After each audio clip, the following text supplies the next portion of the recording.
Hello everyone, स्वागत है आप सभी का आपके अपने YouTube channel E S Smart Classes में। जैसे कि हम सीटेट सेकंड पेपर के लिए एनसीईआरटी की एसएसटी कंप्लीट कर रहे हैं, जिसके लिए मैंने आपको कहा था कि आपको ज्योग्राफी, पॉलिटी, हिस्ट्री सब कुछ पढ़ना पड़ेगा। तो देखिए, क्लास 6 और 7th की ज्योग्राफी आपकी कंप्लीट हो गई है। आज की इस वीडियो से हम क्लास 8 की ज्योग्राफी स्टार्ट करेंगे। तो आज का देखिए चैप्टर फर्स्ट है संसाधन। बहुत ही इंपॉर्टेंट चैप्टर है ये। वीडियो स्टार्ट करने से पहले जो भी चैनल पर नए हैं, वीडियो को लाइक करके चैनल को सब्सक्राइब कर लीजिए, साथ ही बेल आइकन को भी प्रेस कर लीजिए ताकि ऐसे ही वीडियो आपको आगे भी मिलते रहें। क्लास 8 का चैप्टर फर्स्ट है, देखिए संसाधन। बहुत ही इंपॉर्टेंट चैप्टर है। यहाँ पर जितने भी इंपॉर्टेंट पॉइंट्स हैं मैंने उनको हाईलाइट कर रखा है। इसका पीडीएफ मैं अपने व्हाट्सएप टेलीग्राम ग्रुप में शेयर कर दूंगी। जिन्हें भी ज्वाइन होना हो, वीडियो के डिस्क्रिप्शन बॉक्स में लिंक पड़ा हुआ है, वहाँ से ज्वाइन हो सकते हैं। इसके पहले की वीडियो जिसने ना देखा हो, वीडियो के डिस्क्रिप्शन बॉक्स में प्लेलिस्ट का लिंक पड़ा हुआ है, वहाँ से देख सकते हैं। स्टार्ट करते हैं चैप्टर संसाधन। मोना और राजू अपना घर साफ करने में अम्मा की मदद कर रहे थे। इन सभी चीज़ों को देखें, कपड़े, बर्तन, अनाज, कंघा, शहद की बोतल, किताबें, इनमें से प्रत्येक उपयोगी हैं, मोना ने कहा। इसलिए ये महत्वपूर्ण है, अम्मा ने कहा। ये संसाधन है। संसाधन क्या है? अम्मा ने राजू से प्रश्न पूछा। अम्मा ने बताया, प्रत्येक वस्तु जिसका उपयोग आवश्यकताओं को पूरा करने के लिए किया जाता है वह संसाधन है। तो देखिए, संसाधन आपके भी समझ में आ गया होगा कि वह प्रत्येक वस्तु जिसका उपयोग मानव द्वारा अपनी आवश्यकताओं को पूरा करने के लिए किया जाता है। जैसे यहाँ विभिन्न चीज़ें देखिए बताई भी गई हैं, कपड़े, बर्तन, अनाज, कंघा, शहद की बोतलें, किताबें, जितनी भी चीज़ें घर में होती हैं वो सभी क्या होती हैं? आपकी संसाधन होती हैं, जिसका उपयोग हम अपनी आवश्यकताओं को पूरी करने के लिए करते हैं।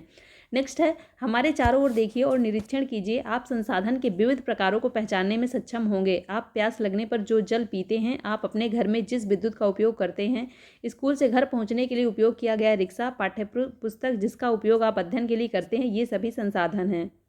जैसे कि मैंने अभी आपको ऊपर बताया कि आवश्यकताओं की पूर्ति के लिए जिन भी वस्तुओं का उपयोग मानव करता है वो सभी क्या हो जाते हैं? संसाधन। स्कूल जाने के लिए रिक्शे का उपयोग करना, बस का उपयोग करना, प्यास लगने पर पानी पीना, पानी का उपयोग करना और विद्युत का उपयोग करना, ये सभी एक प्रकार के संसाधन ही हैं।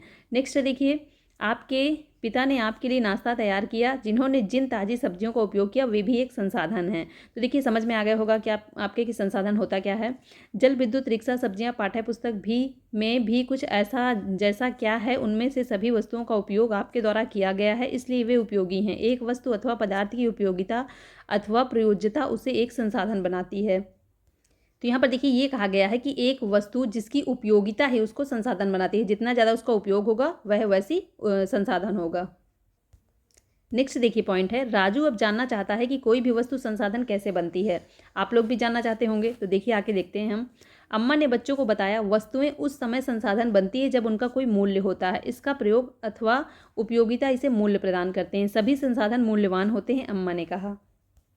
तो देखिए इसका साफ साफ मतलब है, मान लीजिए कोई चीज़ पड़ी है, बेकार है, कोई भी काम की नहीं है, तो वो कोई संसाधन नहीं, क्योंकि वो बेकार है। वस्तुएं तब संसाधन बनती हैं जब उसका कोई उपयोग किया जाए, उनका कोई मूल्य हो, तभी वे वस्तुएं संसाधन बनती हैं। अगर वो बेकार हैं, किसी भी काम की नहीं, तो वो आपकी कोई भी संसाधन नहीं है। नेक्स्ट देखिए, मूल्य का अर्थ क्या होता है? तो मूल्य का अर्थ महत्व होता है। जब किसी वस्तु का महत्व होगा वही आपकी संसाधन होगी।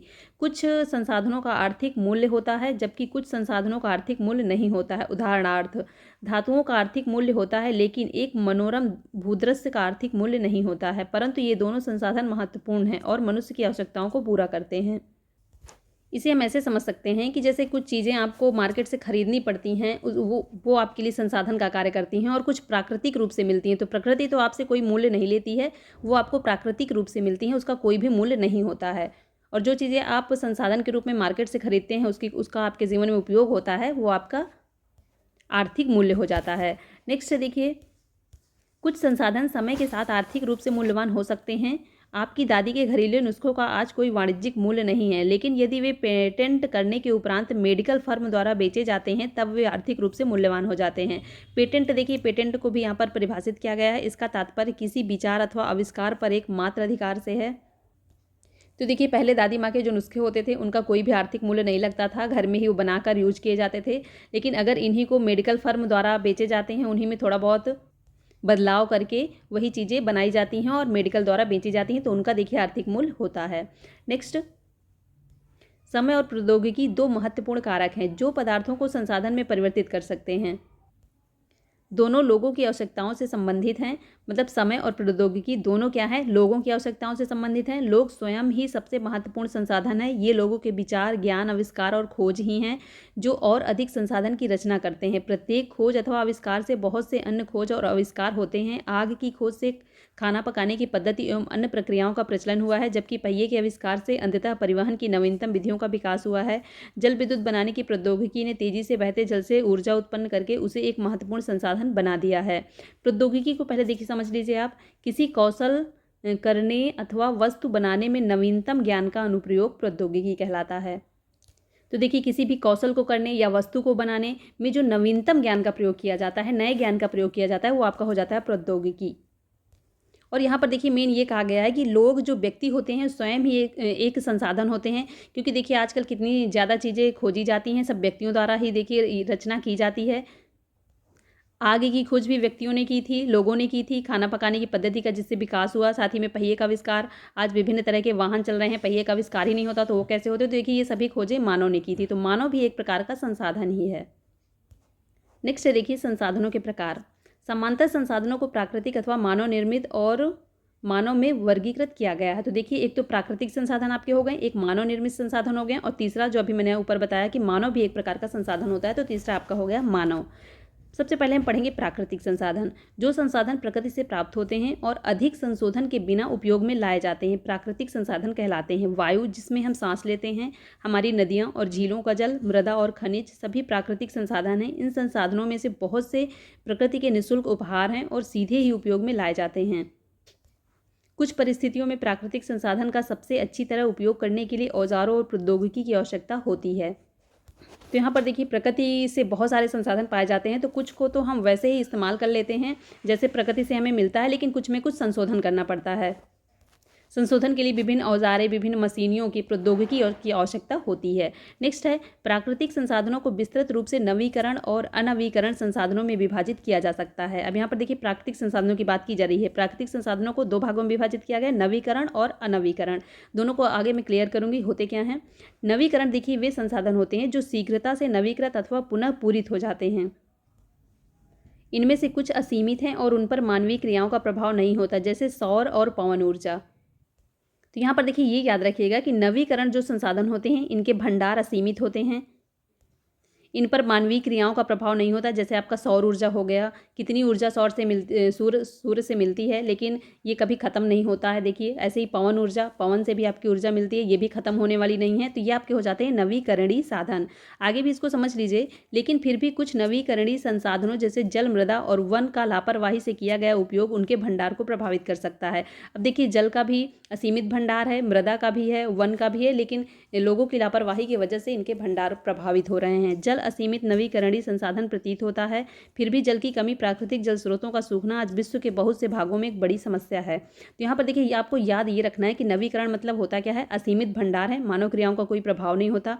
जैसे आपका इसमें आ जाता है सौर ऊर्जा, पवन ऊर्जा।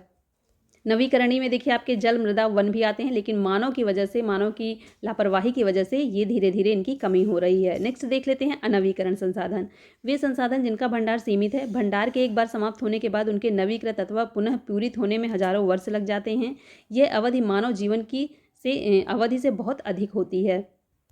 तो देखिए कुछ ऐसे भी संसाधन होते हैं जिनके भंडार सीमित होते हैं। अभी वो अपने ऊपर सौर ऊर्जा, पवन ऊर्जा पढ़ा, उनके भंडार तो असीमित है क्योंकि वो ख़त्म ही नहीं होंगे। तो यहाँ पर देखिए कुछ भंडार सीमित वाले भी होते हैं, और ऐसा होता है उनमें कि उनके बनने में बहुत लंबा समय लग जाता है, मानव की अवधि से बहुत अधिक। मतलब 1 मानव, 2 मानव, 3 मानव, कितने मानव की उसमें ज़िंदगी चली जाती है, उसके बाद वो बनते हैं। आगे देखिए इसमें कुछ उदाहरण भी दिए हुए हैं, इसके इंपॉर्टेंट हैं। इस प्रकार संसाधन अनवीकरण कहलाते हैं। कोयला, पेट्रोलियम तथा प्राकृतिक गैस इसके कुछ उदाहरण हैं।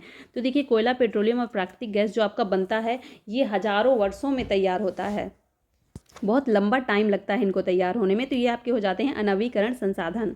प्राकृतिक संसाधनों का वितरण भूभाग, जलवायु, ऊंचाई जैसे अनेक भौतिक कारकों पर निर्भर करता है। पृथ्वी पर इन कारकों में विभिन्नता होने के कारण संसाधनों का वितरण असमान है। तो देखिए प्राकृतिक संसाधन आपके समझ में आ गया होगा। अब हम नेक्स्ट देखेंगे मानव निर्मित संसाधन। मानव द्वारा जो बनाए जाते हैं मानव निर्मित संसाधन होते हैं। कभी कभी प्राकृतिक पदार्थ तब संसाधन बन जाते हैं जब उनका मूल रूप बदल दिया जाता है। लौह अयस्क उस समय तक संसाधन नहीं था जब तक कि लोगों ने उससे लोहा बनाना नहीं सीखा था। लोग प्राकृतिक संसाधनों का उपयोग पुल, सड़क, मशीन और वाहन बनाने में करते हैं, जो मानव निर्मित संसाधन के नाम से जाने जाते हैं। तो यहाँ पर देखिए लौह अयस्क जो है प्राकृतिक रूप से पाया जाता है, लेकिन ये कोई संसाधन नहीं था जब तक मानव ने इससे लोहा बनाना नहीं सीखा। जब से मानव ने इसे लोहा बनाना सीख लिया तो देखिए प्राकृतिक संसाधन का इसका उपयोग है, तो ये प्राकृतिक संसाधन पर मानव ने इसका परिवर्तन कर लिया, इससे लोहा बनाना सीख लिया, तो इसका उपयोग पुलों में, सड़कों में, मशीनों में, वाहन बनाने में होने लगा, जिसके कारण ये क्या हो जाता है, मानव निर्मित संसाधन हो जाता है। प्रौद्योगिकी भी एक मानव निर्मित संसाधन है, इसलिए हम जैसे लोग प्राकृतिक संसाधनों का उपयोग करके मानव निर्मित संसाधन बनाते हैं, मोना ने समझाते हुए कहा।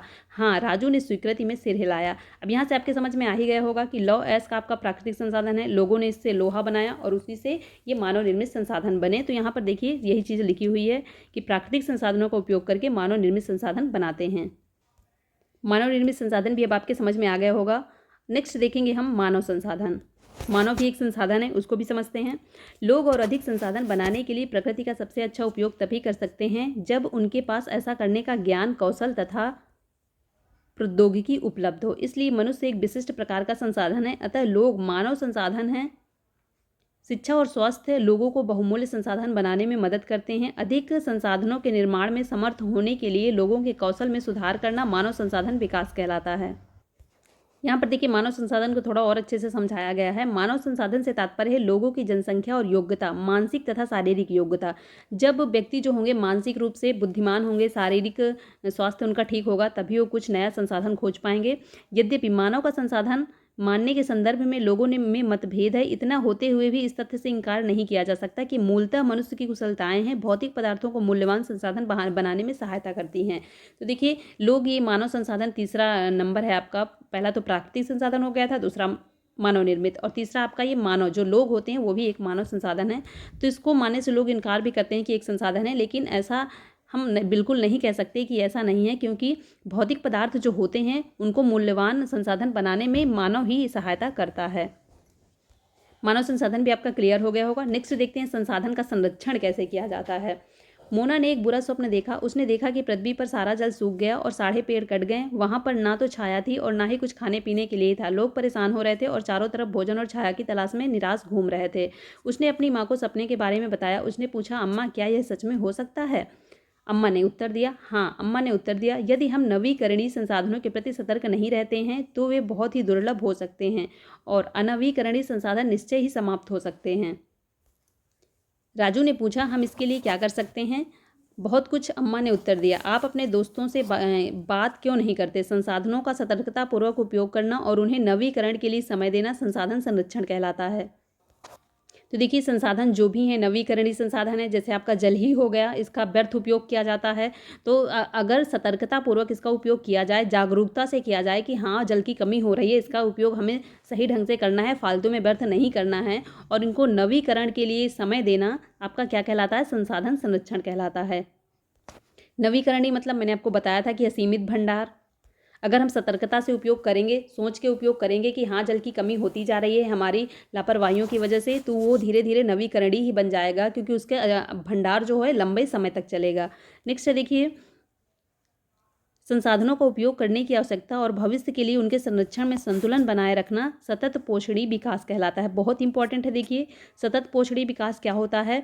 संसाधनों का उपयोग करने की आवश्यकता जो होती है और भविष्य में उनके लिए संरक्षण करना, इसी का जो संतुलन बनाए रखना। जब संतुलन बना के कोई चीज़ें करेंगे तो आपका क्या कहलाएगा? सतत पोषणी विकास। यहाँ पर देखिए इसको और अच्छे से परिभाषित किया गया है। सतत पोषणी विकास संसाधनों का सावधानीपूर्वक उपयोग, ताकि न केवल वर्तमान पीढ़ी की अपितु भावी पीढ़ी की आवश्यकताएं भी पूरी होती रहें।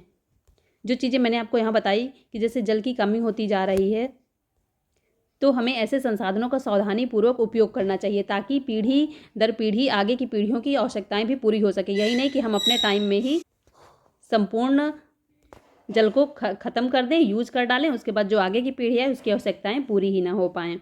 नेक्स्ट देखिए संसाधनों के संरक्षण के अनेक तरीके हैं। प्रत्येक व्यक्ति उपभोग को कम करके वस्तुओं के पुनः चक्रण और पुनः उपयोग द्वारा योगदान दे सकता है। अंततः यह एक विभिन्नता बनाता है, क्योंकि सभी जीवन एक दूसरे से जुड़े हुए हैं। उस शाम बच्चों और उनके मित्रों ने पुराने समाचार पत्रों, व्यर्थ वस्त्रों तथा बांस की डंडियों से लिफाफे और खरीदारी के लिए थैले बनाए। मोना ने कहा, हम इन वस्तुओं में से कुछ वस्तुएं उन परिवारों को देंगे जिन्हें हम जानते हैं। मुस्तफ़ा ने कहा, अपने संसाधनों को बचाना और अपनी पृथ्वी को सजीव रखना एक बहुत अच्छा कार्य है।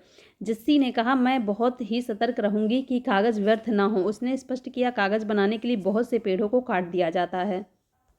तो देखिए, जो कागज़ आपके बनाए जाते हैं, जिस कागज़ में आप लोग लिखते हैं कॉपियों में, वो पेड़ों को काट कर बनाए जाते हैं। बहुत से पेड़ों का काट कर उसमें यूज किया जाता है। तो कागज़ों को बहुत ही सावधानीपूर्वक यहाँ पर जितना यूज़ हो उतना ही यूज़ करना चाहिए, व्यर्थ में बर्बाद नहीं करना चाहिए। मैं ध्यान रखूँगा कि मेरे घर में विद्युत व्यर्थ ना हो, मुस्तफ़ा ने ज़ोर से कहा। विद्युत जल और कोयले से मिलती है। मैं विश्वास दिलाती हूँ कि घर में जल बेकार नहीं होगा। जल की एक एक बूंद मूल्यवान है, आशा ने कहा। बच्चों ने कहा, हम सब मिलकर अंतर ला सकते हैं। तो देखिए, सभी बच्चे यहाँ पर समझ गए हैं कि मानव संसाधन क्या है, इसका उपयोग कैसे करना चाहिए, व्यर्थ में इसका उपयोग नहीं करनी चाहिए। नवीकरणीय और अनवीकरणीय संसाधन, सभी बच्चे यहाँ पर समझ गए और उन्होंने यहाँ पर सभी ने अलग अलग विचार व्यक्त किए। मैं अपने घर में जल का इस्तेमाल व्यर्थ नहीं करूँगा, मैं अपने घर में कोयले का इस्तेमाल व्यर्थ नहीं करूँगा, मैं अपने घर में कागज़ का व्यर्थ नहीं इस्तेमाल करूँगा। तो यहाँ पर देखिए, सभी ने अपने अपने अलग अलग विचार व्यक्त किए। यह कुछ कार्य मोना, राजू और उनके मित्रों ने किए। आपका क्या विचार है? आप संसाधन संरक्षण में कैसे मदद करने जा रहे हैं? हमारी पृथ्वी और इस पर निवास करने वाले लोगों का भविष्य पेड़ पौधों और पारितंत्र की सुरक्षा और संरक्षण से जुड़ा हुआ है। अब यह सुनिश्चित करना हमारा कर्तव्य है कि सभी नवीकरणीय संसाधनों के उपयोग सतत पोषणीय हैं, पृथ्वी पर जीवन की विविधता संरक्षित की जाए, प्राकृतिक पर्यावरणीय तंत्र की हानि कम से कम किया जाए। यहाँ पर देखिए, सतत पोषणीय विकास के कुछ सिद्धांत भी बताए गए हैं। जीवन के सभी रूपों का आदर और देखभाल, मानव जीवन की गुणवत्ता को बढ़ाना, पृथ्वी की जीवन शक्ति और विविधता का संरक्षण करना। सतत पोषणीय विकास अगर आपको कम क्लियर हुआ हो तो यहाँ से और समझ लीजिए। प्राकृतिक संसाधनों के ह्रास को कम से कम करना, प्राकृतिक जो भी संसाधन दे रखा है प्रकृति ने हमें, तो उसको कम से कम यूज़ करना, मतलब उसका व्यर्थ उपयोग ना करना। पर्यावरण के प्रति व्यक्तिगत व्यवहार और अभ्यास में परिवर्तन, समुदाय और अपने पर्यावरण की देखभाल करने योग्य बनाना। तो देखिए, कुछ पॉइंट्स हैं जिनसे सतत पोषणीय विकास हो सकता है। सतत पोषणीय विकास होता क्या है, मैं आपको ऊपर एक्सप्लेन कर चुकी हूँ। नहीं समझ में आया तो एक बार फिर से देख लीजिए कि सतत पोषणीय विकास आपका वो होता है जिसमें संसाधनों का सावधानीपूर्वक उपयोग किया जाता है, जिससे केवल वर्तमान पीढ़ी ही नहीं बल्कि भावी पीढ़ी, आगे आने वाली भी पीढ़ी जो है उसकी भी आवश्यकताएं पूरी हो सकें। बहुत ही अच्छा चैप्टर था, बहुत ही इंपॉर्टेंट चैप्टर था। यहाँ से देखिए, आपका ये चैप्टर कंप्लीट होता है। नेक्स्ट चैप्टर हम नेक्स्ट वीडियो में कंप्लीट करेंगे। वीडियो पसंद आया हो तो वीडियो को लाइक कर दीजिए। साथ ही में जो भी चैनल पर नए हैं, वीडियो को लाइक करके चैनल को सब्सक्राइब कर लीजिए। साथ ही बेल आइकन को भी प्रेस कर लीजिए ताकि ऐसे ही वीडियो आपको आगे भी मिलते रहें। मिलते हैं नेक्स्ट वीडियो में। Thanks for watching.